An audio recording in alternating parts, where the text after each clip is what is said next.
Welcome everybody to 1 Million Cups. We love seeing you every Wednesday morning, bright and early.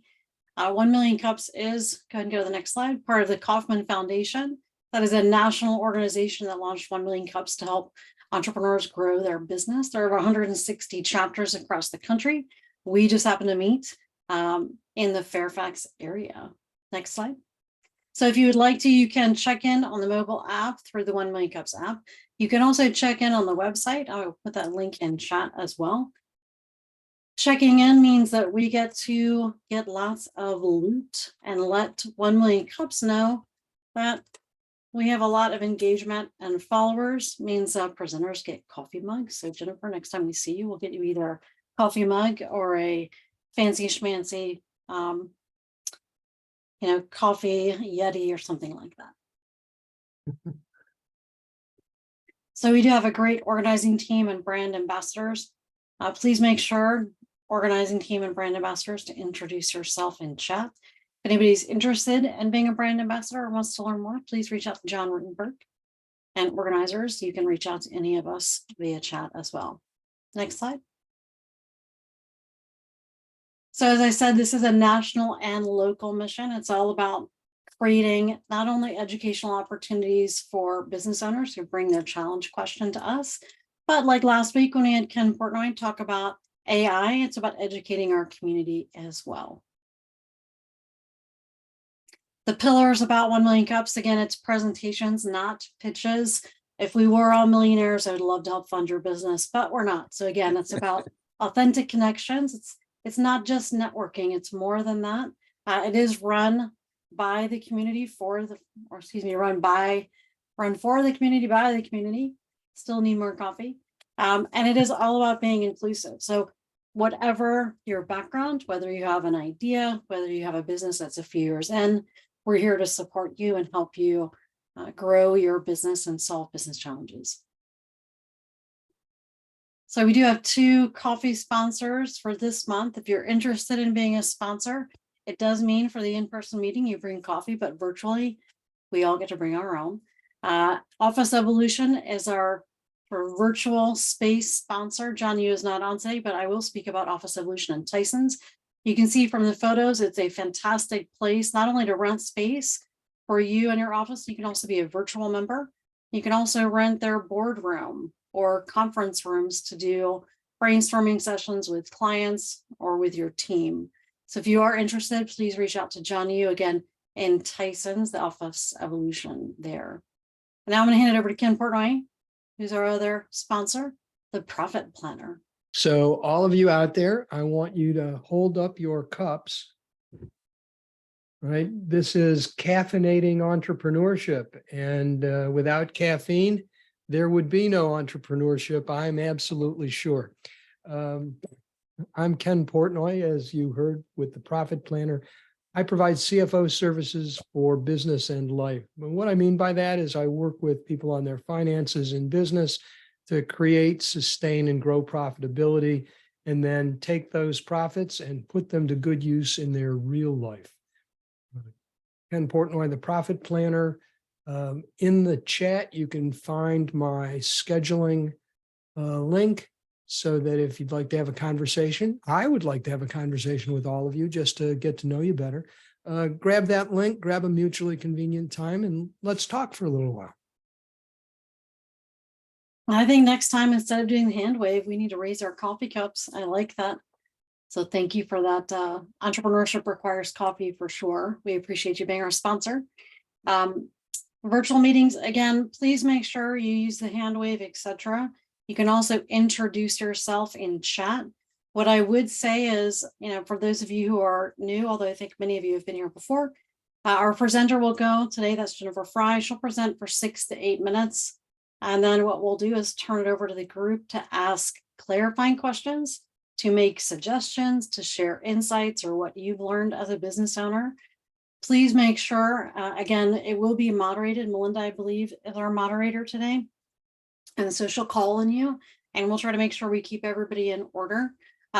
Organizers, keep it concise and brief. We want to make sure our guests get to ask lots of questions. Organizers, we get carried away because we love helping business owners. That's why we volunteer. Next slide, please.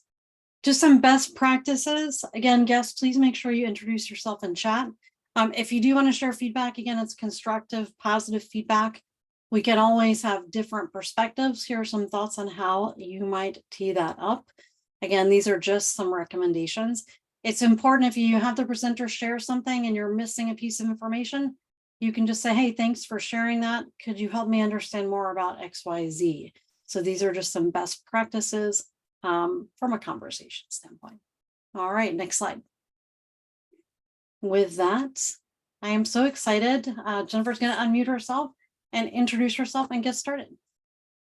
Hi, guys. Thank you so much for having me. I am coming to you from Charleston, South Carolina. My name is Jennifer Frye, and I am the CEO of Appreciated Asset Business Solutions.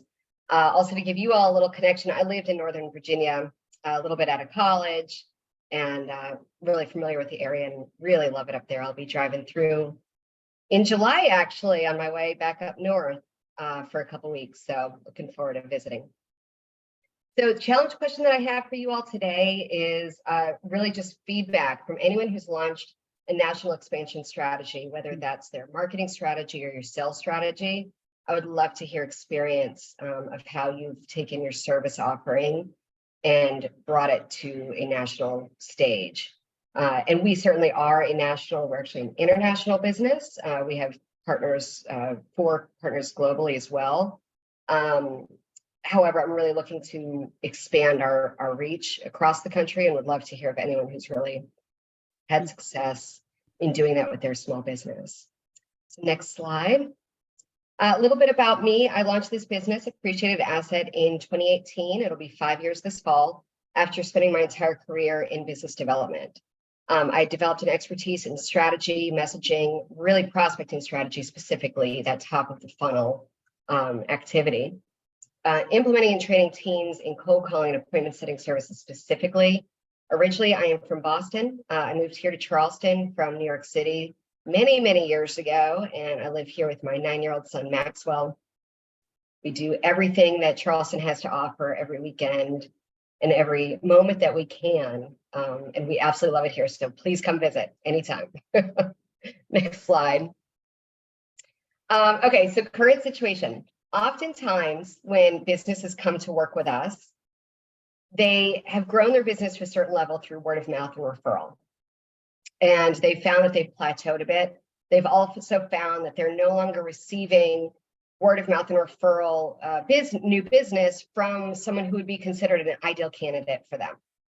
So they typically start going, if you could go to the next slide, they typically start going through some traditional marketing channels, because marketing, you can reach a lot of people in a very short amount of time. It doesn't take a whole lot of effort or time equity from the owner who's already got a lot on their plate.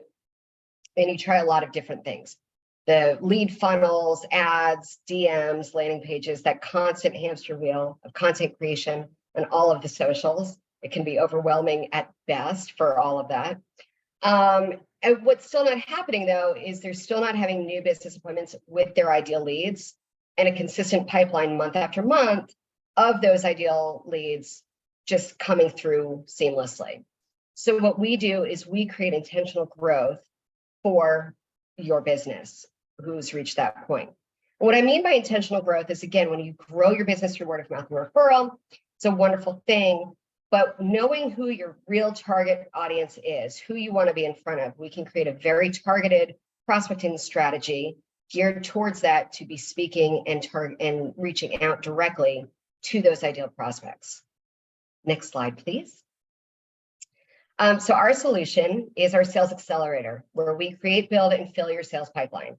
And we do that through a program that is a concierge level, done for you appointment setting service, where we reach out to your prospect wish list, but we do it consultatively. So rather than calling from your business, pitching you, selling you, pretending we work for you, we call from our business and we recommend you. No one else is delivering this way. It is completely disruptive to lead generation. We educate people about who you are and why they should work with you, your value proposition, your success metrics, and most importantly, what makes you disruptive. Because what we realize, as much as we're disruptors in our industry, we align best and we get the best results for other businesses that are equally disruptive. But not everyone can be, or not everyone is. But what we found is a lot of businesses that we work with, wanted to be disruptive. They didn't know how, or they already were disruptive, but they were being way too modest in their messaging. So we developed out something called our Disruptor Designer, which is part of our onboarding process. It's a series of messaging exercises that we take our clients through. And we ask them to really pull out those features that set them so far apart from the competition that we essentially eliminate them from consideration. And then we create a script. And the script is a framework that I've created, developed over years of being in business development. It's where we help your prospects self-identify their worry points as well as their objections, because when we can do that, we totally change the dynamic of the conversation from a sales volley, that back and forth, that no one wants to be on either side of that, to just a conversation, because that's all it should be. We are there to educate people about incredible solutions that we know would be a great fit for them. Next page. Our ideal clients. We work with B2B service-based businesses, coaches, consultants, and home services. What that looks like would be, for example, a pressure washer. Rather than going from residential home to home, we go from home to home. We would get them property managers and apartment complexes, commercial buildings, things like that. Bigger jobs, bigger margins. We work with businesses that are established, typically, have been in business for a few to several years, and they're growing and want to continue that growth trajectory. They yield at least $10,000 in annual revenue when they sign a new business client. Typically, our ideal clients are their annual revenue is over $500,000 and up. And then the biggest psychographic for us are disruptors, businesses that are disruptive or want to be. Next slide. Our approach is three-tiered. So there is onboarding, where we go through that disruptor designer, we write the script, we also curate that ideal prospect wish list, right down to the names and numbers. We launch and we handle the training for our teams. We handle any modifications that we need to make as they come up. And then we go into maintenance, where we do lead evolution, where we can beta test different industries, verticals, geographic regions, or services for our clients. And then we keep a consistent pipeline filled month after month for them of new business opportunities. We have three, competition out there, three competitors out there. One would be like your phone bank, your traditional phone bank with a headset and the lady in the cubicle with the auto dialer. We're consultative. It's a boutique service that we offer. It's just apples to oranges.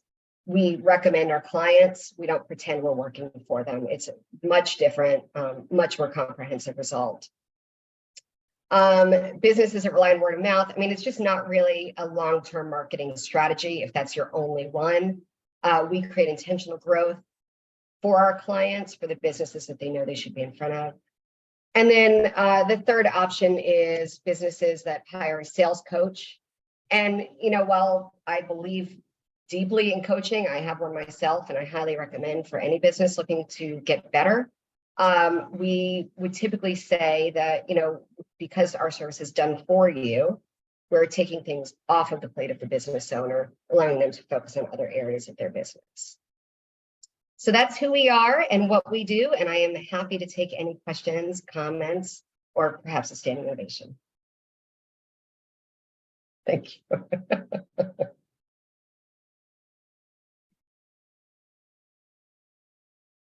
Okay, so Fantastic job. Hold on one second, Daniel. Melinda's gonna moderate and just make sure we keep stuff in order. Let me just unmute Melinda. But Daniel, you will go first. okay, so when you said you were working, or your target clients are more established, could you redefine or explain it again, how many years you'd prefer that they'd be in business and what kind of revenue they're generating, if that matters? Sure. So typically for our done for you product, which is that sales accelerator I mentioned, the businesses we work with have been in business for probably over 3 years minimum, and they're generating typically over $500,000 in annual revenue. The reason being is that this shows us it's a proven concept. they're able to close and keep clients. And it's a service that is valuable to the marketplace.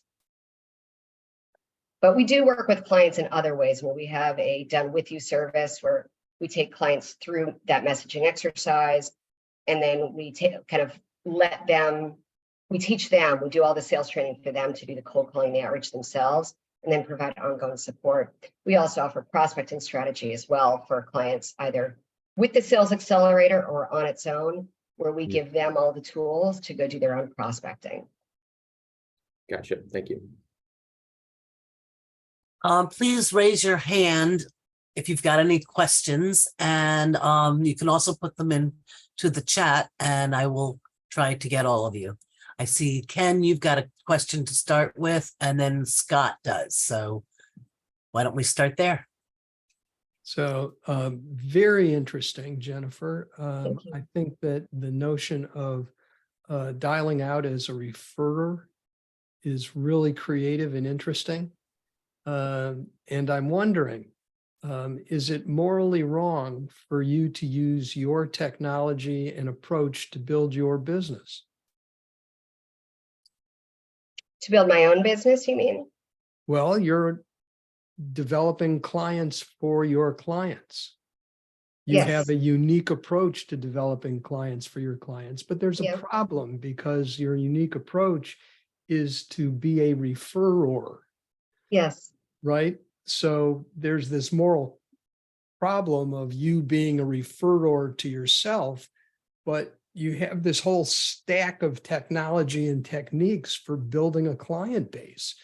It seems to be asking us how to find your clients nationwide is somehow confusing to me. I mean, I'll try to address this because I think I'm a little fuzzy on your question. First of all, we are really not high tech. We are high touch and pretty low tech when it comes to what we do. We have systems and processes in place, but we are really all about high touch and creating relationships and connections. Second of all, the businesses that we work with have all been heavily vetted by us before we decide to bring them on and work with them as a client. We only work with clients that we are truly recommending in the business. We also believe in full transparency. That's one of our core values as a business. So all of our clients are very clear. Our prospects, we are recommending and we are paid for the service of the outreach.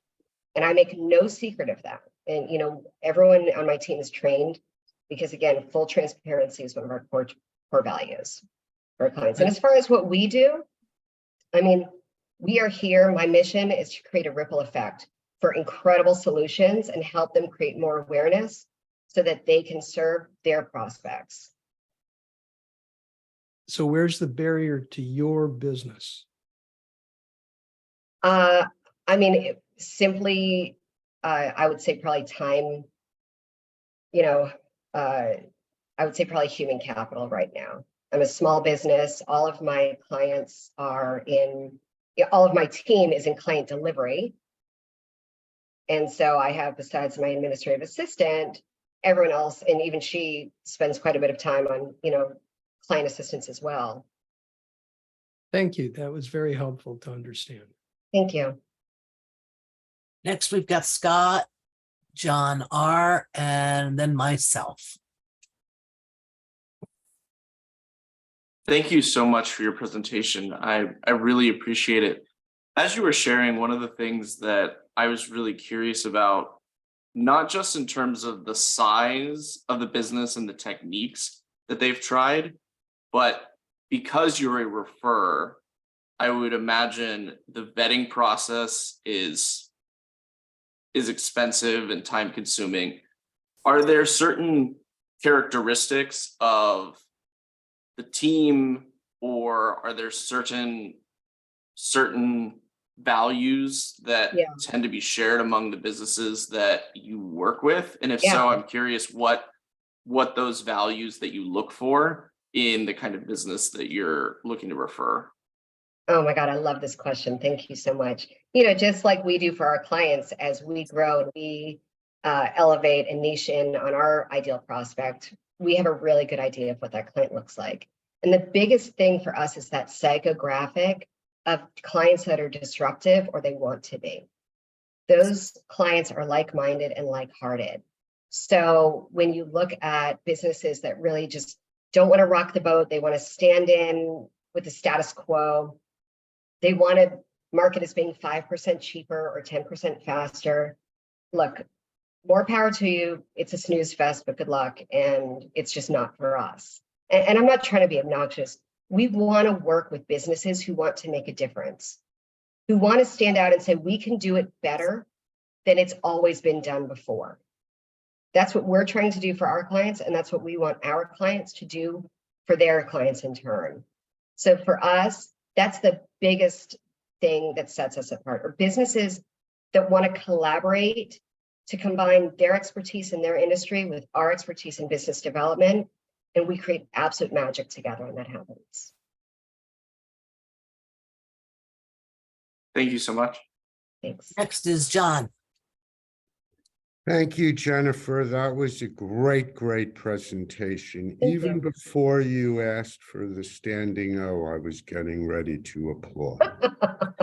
So in response to your challenge question, you answered it when you said talent.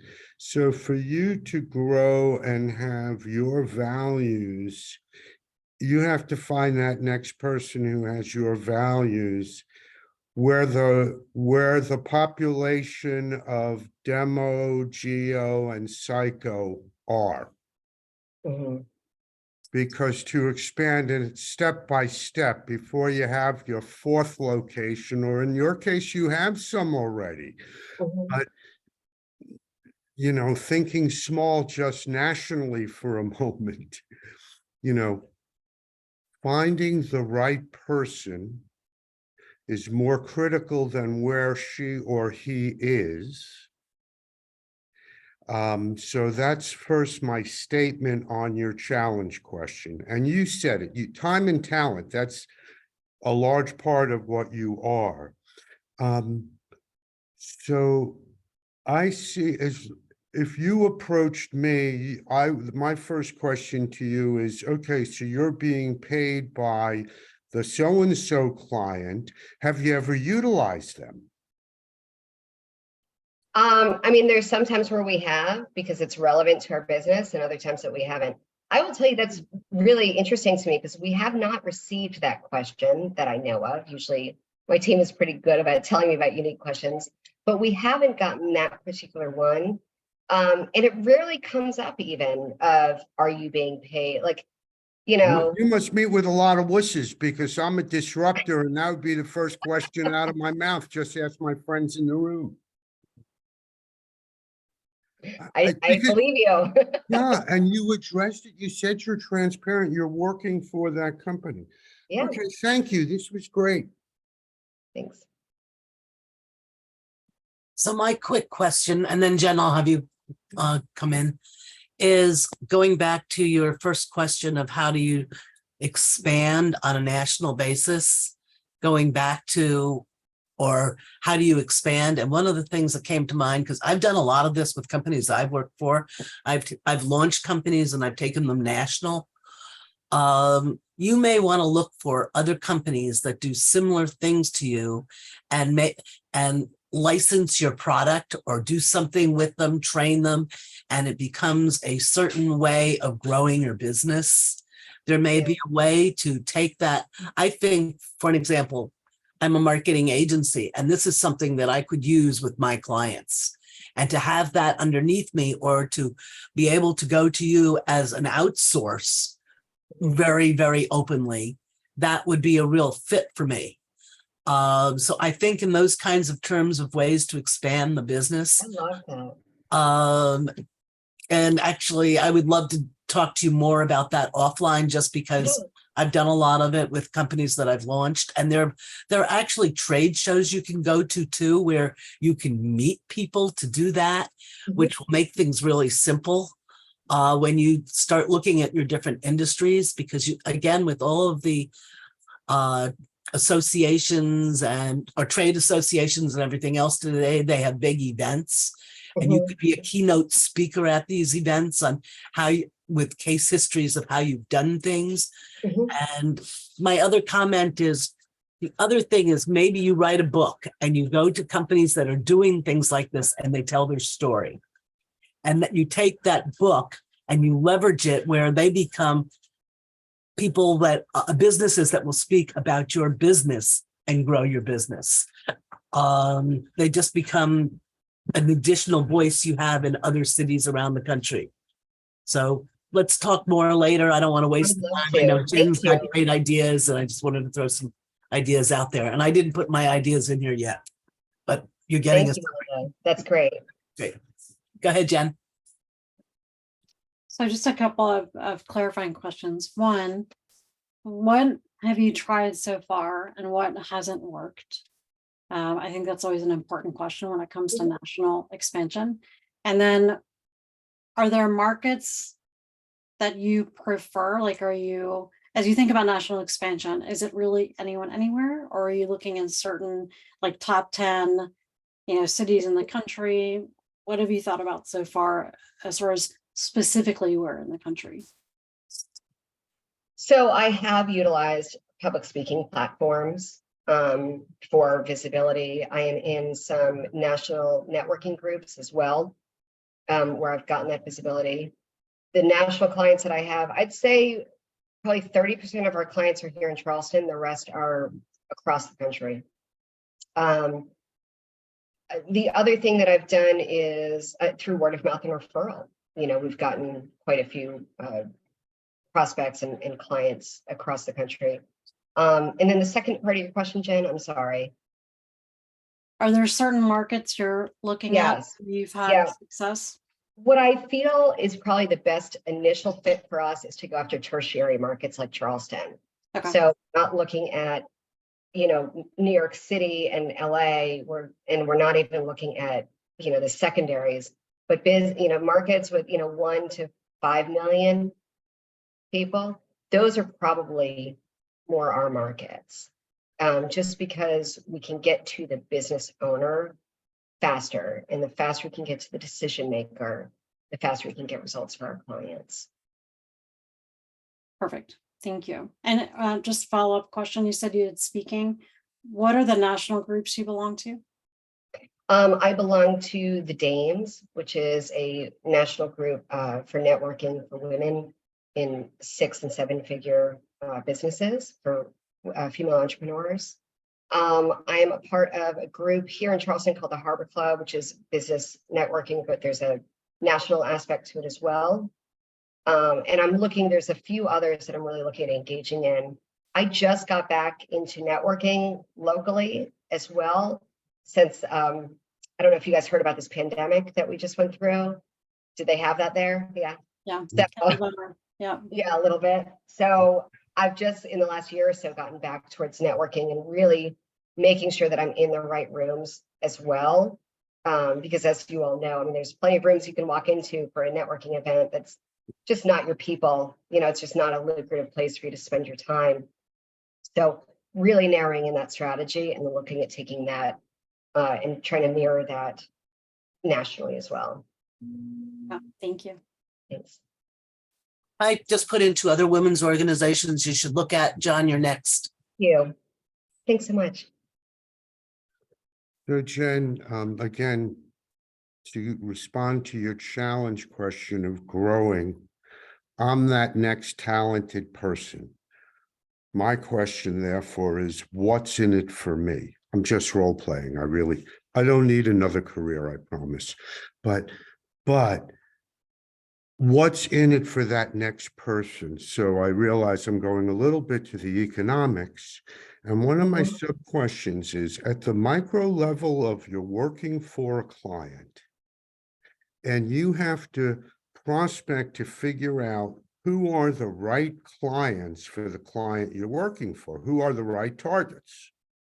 And before you make that first call, how much time have you devoted to that individual business out there who you sense is right for your key client over here? And there are hundreds that you might be looking at to narrow it down to 25. So it's 50 for us. I'll start with that question. We cross-reference our demographics of the ideal with psychographics to find those ideal prospects. And then we also keep it open for modifications as necessary. You know, there are certain things, if we keep hearing budget come up again and again and again, we may want to look at businesses at higher revenue marks, different parts of town, things like that. So, you know, the data that we receive when we do make the calls helps us make the modifications that we need to get better results for our clients. So that's how we know that we're in front of the right individuals. And we go through an extensive discovery process with our clients during the onboarding process. So it's a, you know, extensive back and forth of finding out, again, those targets, not just who do you work with now, but in an ideal world, who are you working with? Because oftentimes you'll find that they're two different people, or one is kind of the next level version of the current, right? In terms of what's in it for me, I'm assuming you're referring to if I was to bring on a team member to assist me there. Yeah.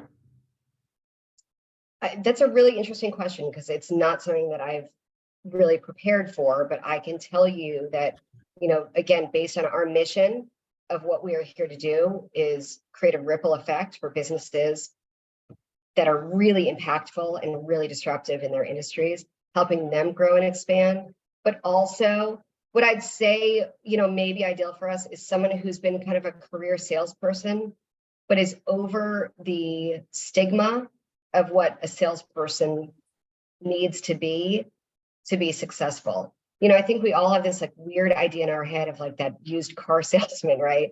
And so a lot of people don't want to be that guy. They don't want to talk to that guy. I get it. We don't either. You know, our vision is to really change the narrative of what sales can be and should be. What can it look like? What can a conversation look like when you're taking away that convincing energy and just talking about, you know, educating someone, making them aware of a solution that can be a game changer for them. So I'd say someone who may be a bit burnt out in a traditional sales or business development role, but still has the grit and the tenacity and the resilience. You know, I love salespeople because they're entrepreneurial in spirit. So, yeah. I guess my suggestion, because it's not a question really to be answered today, is you have to think through the economics a little bit of bringing on that second person and what's in it for her or him. Once you know it's the right person, but try to visualize, and maybe that person is, so I think Melinda made, finding that partner out there who already has a quote unquote book of complementary business is very relevant. I love that. We've explored some white label options in the past with some, you know, specific partners. So I really love the idea of building that out and expanding that. Thank you. Before I call on Ken, I just want to add that one of the things that turned my career into a real positive was instead of calling on clients directly, was calling on agencies and working with agencies across the board. And I mean all agencies, from PR to promotion to marketing to events, everything. And there's a way that you have to speak in their language, but if you have something that can grow their company and they license it from you, or you get a piece of the action or whatever it might be, it may be a really great way to get your voice out and be the brains behind your whole business, and just work with people strategically and the different companies strategically. Ken, go ahead. And then I want to loop back to your challenge question real quickly. You mentioned in your challenge question, national expansion strategy. So my question is kind of related to that. Over what period of time, the next 6 months, the next year, relatively short term, how many new clients do you need, want, plan to build to add to your client base. I think that based on the scale of your need for new clients can be a very interesting way to focus what you do to bring those clients on. So we max out at 6 new clients a month for our current capabilities. And that's just with, the team that we have in place. I am very, very hands-on with launching our new clients, as well as with the account management. So, and I intend to keep it that way for the foreseeable future. So that would be 70 some odd clients over the next 12 months. 72 would be ideal.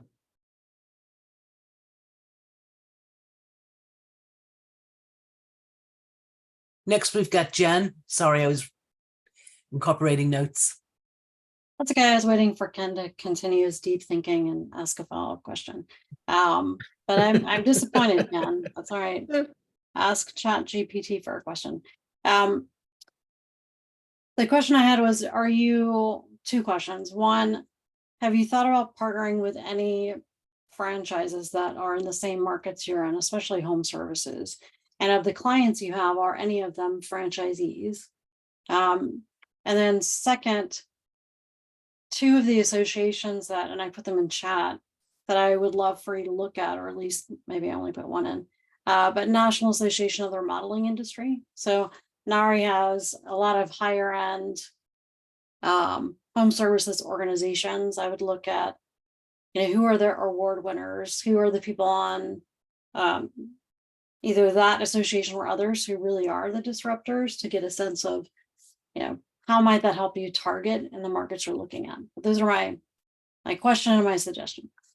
I love that. Thank you so much. And back to the question, I'm sorry, you had said. Are any of your clients franchisees? Or Yes. consider So collaborating? Okay. Yeah, it's amazing how universal magic works. I usually have a call this afternoon with one of our clients who is a garage door franchise owner. Yes, we work with a couple, and it's really happened organically. It hasn't happened by design, but I totally agree with you that would be a great way for us to expand. I've worked in other areas of business development before where we did focus on franchise owners, and it's like dominoes. Once you get one and do a great job for one, they talk, and then you're able to go to different markets, yet still maintain exclusivity for your clients. So that's super important for us as well, because we give exclusivity to the clients that we work with. But I think it would also be easier to scale, because a lot of your questions, the values, all of that's already vetted and hopefully aligned. So I think that. from a national expansion strategy, the easiest I would recommend would be franchise, and find the people. Awesome. Thank you. Similar. So yeah, thank you for that. That's exciting. Good luck this afternoon. Thank you. Brilliant, Jen.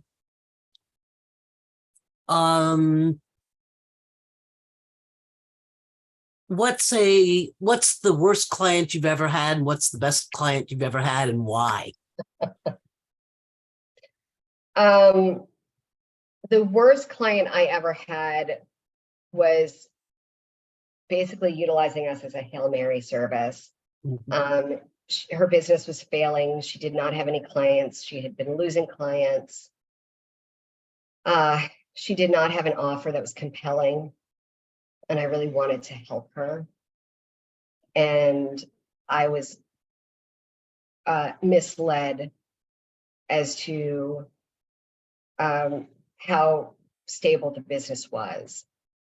And it really led me to those ideal demographics, like I mentioned, of businesses that are growing and want to continue to grow. When you have a business that is condensing, I guess I would say, oftentimes it's the offer, it's the pricing, it's the delivery that's the issue. And those things really need to be fixed and dealt with before you go to expand. So that would be the second. And then your second part of your question? Oh, the second question was, well, actually, so what did you learn from that? I'm going to put that one in there. Okay. And then the other is what was your best and why, and what did you learn from them? Okay. What I learned from the worst was, again, just to get much more specific on the ideal type of client that we work with and make sure that we are on the same page as to where they are in their business. And that's really important. Again, truth and transparency, we need that just as much as we provide that. Our best, I couldn't tell you one. We have a whole slew of best clients right now. Our best clients are collaborators. They're clients who are disruptive. They're clients who absolutely are often quick starts, I find, in that like they see problems as opportunities. They really are, they believe very strongly in their vision, in their business, and their mission. And they know they can help people. They have confidence in their ability to serve. Those are our best clients. The ones that I see them on my calendar and I'm like, yes, I get to chat with them today and I can't wait to hear what we come up with. And we love that. Yeah. Last question will be John, and then I'm going to turn it over to Jen for the final question. Go ahead, John. So when you're pitching your business to a prospective client, Mm-hmm. perhaps the question I would ask is, so Jen, I'm going to hire you for X. Am I making 3X, 4X, or 10X based on whatever I'm paying you? And I imagine if I'm a $500,000 plus in revenue, I'm spending, I don't know, 15 to 20% on marketing and sales. Mm-hmm. And so there's a budget. What should I expect? So I would say on average, we produce at least a 5X ROI by the end of month 3. There's a bit of a ramp up period that we need to go through, but that is why we're very particular. This is not a solution for someone with a $99 widget. This is not what that is. This is Right. very boutique, very, particular solution for someone with a high-end offer. 10 grand is the average ticket you said on one of the slides. Yes. Yeah. Yes. Okay. I'm going to squeeze in one more person who hasn't spoken yet, and it's Yep. John Foster, very quickly. Oh, thank you. I'll make it very quick. Jennifer, appreciate the presentation.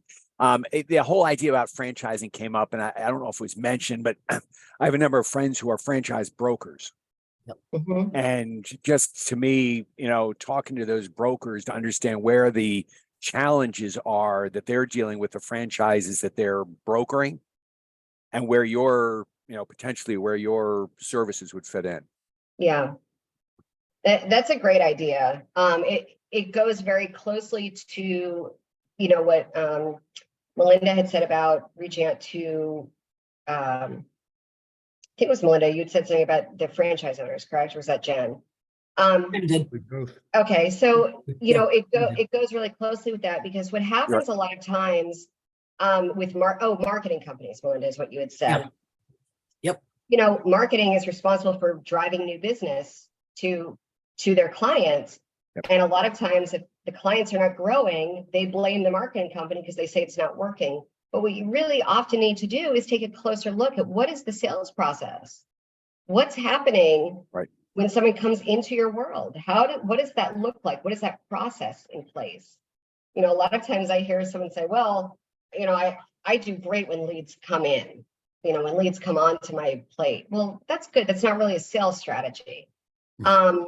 Or, well, I called them, they didn't call me back, so they're clearly not interested.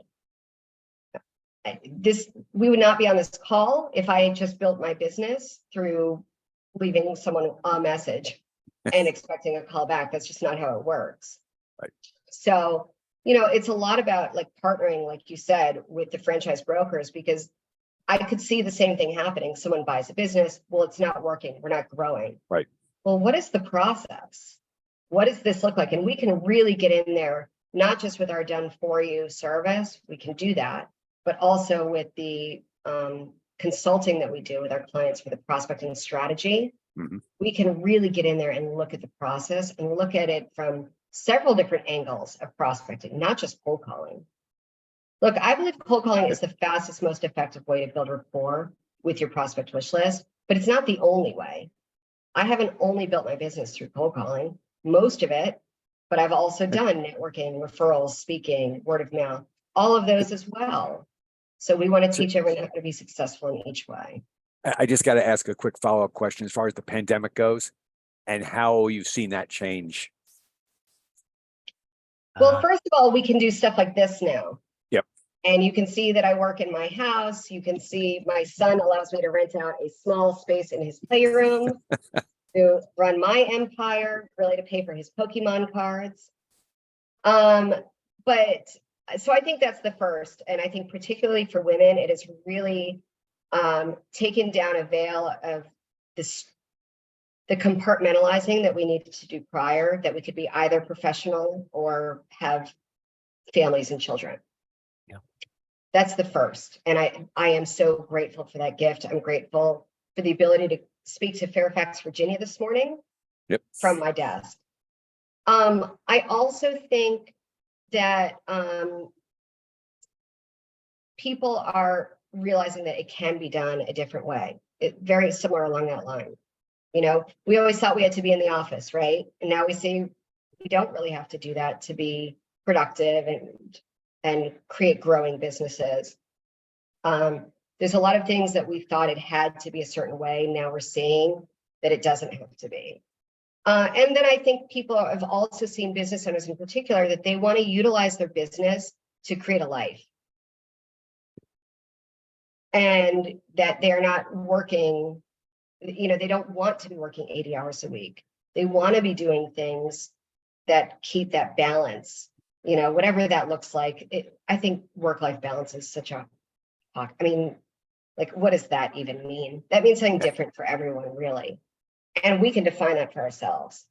So I think the pandemic has been really great in showing people, like, you know, that less is more a lot of times, not necessarily in success, but in what your calendar needs to look like, you know? Right. Thank you. Yeah. That's great. Thank you. Next and final question goes to Jen. Go ahead, Jen. Sure. So if you want to flip to the next slide, and we Yep. spoke about this, Jennifer, earlier this week, but what Yeah. else can our community help you with? Well, I'm also always looking to strengthen this skill. I really just started speaking in public last year. So, you know, I will take any feedback on my presentation to make it better. You guys have given me a lot, and I always incorporate your questions for future presentations, just so you all know. I think they're so helpful. So thank you for all the feedback I've gotten so far. And then we are looking to grow. We have capacity to bring on more clients. So if you know any businesses that we could support with some really intentional growth, whether that be with our done for you service or done with you or consulting, we would love to have that conversation. Perfect. So 1 Million Cups folks, thank you for all of the awesome questions. We'll post the recording shortly after this meeting. If you can just comment, like it, share it on Facebook, that would be great. And next slide. So next week's presenters or presenter is NTP Technologies. I think John is on the call. John, do you want to speak to who we can try to invite or what we should be ready to think about for next week? Well, I was sitting here thinking about going and watching the presentation and kind of the format a little bit, and thinking to myself, you know, what kind of challenge questions can be asked. I'm looking at sort of giving a presentation about, you know, how we're going to feed our population in 20 years from now in a sustainable fashion. And, you know, our technology helps out with that, but I figured I'd give a little bit of a background on what that really is, sort of on a very high level, and then dive a little bit deeper into sort of what we're trying to accomplish. So in terms of, you know, people that might be interested in this, is any kind of farmers, anybody that, you know, growing either for themselves or for, you know, for commercial applications. Those would be great people connect with. And then, of course, anybody in the kind of the food supply chain, sort of where we get our food from, and people who want to be a little more sustainable, and they need to understand what the farmers are actually trying to accomplish and what they're trying to do, and how we actually play a part in that. That sound good? That sounds great. That sounds like a daunting question, but I appreciate you asking it. Ken Portnoy's eyebrows went way up in his forehead as he was like, wow, that's a big question. We So had a thank you for that. presenter 2 weeks ago in that space. Yeah. Yes, John and he are connected, I believe. So next slide. So we do have a couple of presenters scheduled in the summer, but in the meantime, if you have a small business owner or someone who's thinking about launching a business, please have them apply. They can apply at 1millioncups.com/Fairfax. Again, the next week's meeting is virtual. I can't believe we're almost into June. June 7th will be in person at Mason Enterprise Center, the incubator in Fairfax. So please join us there. It is also virtual. So if you can't be in person, not a problem. You can join us virtually too. Again, please, scan the QR code, follow us on social. Be sure to find some entrepreneurs and send them our way. This is free service. So thank you again, Jennifer, for being here. We were thrilled to have you present. John, we look forward to you next week, and thank you to our community for such great questions. Next slide. If you are interested in becoming an organizer, let us know. We do have folks who've been fantastic supporters who are on the call, and we'd love to have you consider being an organizer. Many hands makes light work, and I know working with all organizers is super fun and very exciting. Although Tess has not given us discounted tickets to all the amazing events she markets for, we can hold out and hope. We can hope. All right, next slide. So again, do follow us on LinkedIn and Fairfax. Those are the best channels to use for us. Next slide. So thank you. As I said, this is part of the Kauffman Foundation. We get together every Wednesday morning, 9 a.m. If you are interested in being a guest speaker and sharing a topic like Ken did last week for AI, and like Reggie and others have done in the past, let us know. We'd be more than happy to schedule you out in the summer as well. So we're happy to do that. You can just message me directly. I'll put my email in chat or shoot me an email. Otherwise, I'm going to stop recording. Ken, do you want to ask if we've got anybody that wants to share events first? Absolutely. Thank you for the reminder. Any events people want to share before we drop off, you can unmute and share them. You can drop them in chat, either way. The Fairfax City Parks and Recreation is opening its Rock the Block summer series. So that is a monthly on the fourth Friday of every month. In Old Town Square, there is a concert, and then we have a local market space there where we showcase about five to six small businesses. So it runs from 6:30 to 9:30. It's free and open to the public. So we would love to have you out and check out some of the small businesses in Old Town Fairfax. Yes, can you throw that into the chat? Absolutely. Thank you. Anybody else have events they want to share? Carolyn or John Foster? No pressure. All right. I do have one. I Yeah. have launched my Mastering Midlife community. I can put it in the chat for you all, where we are taking on midlife and living it the way that we want to. So if you want to join that community, it's each week on Monday evenings after everyone is finished working. We get in there and we are decision makers and action takers. So join us if you can. It is going to be a short run. I'm just going to do it over the summer and then make a decision as to whether I wish to continue it afterwards. The link is in the chat. Love it. Present that as one of your opportunities if you'd like to do that. I would love to. We'll see about getting me on that with a date. Perfect. Cool. Bucket, baby. Thank you. All right. Any other events or anything people want to tee up? There is a Business Women's Giving Circle event on June 8th. It's a great networking group for women business owners. Guys, you're welcome to. They're just an extra fee, but otherwise you can join us as well. If anybody wants to ask about that, just shoot me a note. Can you put that in the chat too? Yes, I was just getting ready to say, I will put a link to that in chat. Fabulous. Please make sure you save the chat in just a moment. You can save it, of course, multiple times. We will include links to this event as well, or links from chat and other events in our email that goes out. But if you could drop them in chat, that will make it easier. All right, I'm just putting the Eventbrite link here. It's a rooftop event. It should be lots of fun. Please do join us. All right, with that, I'm going to stop recording. Thank you again, everybody, for being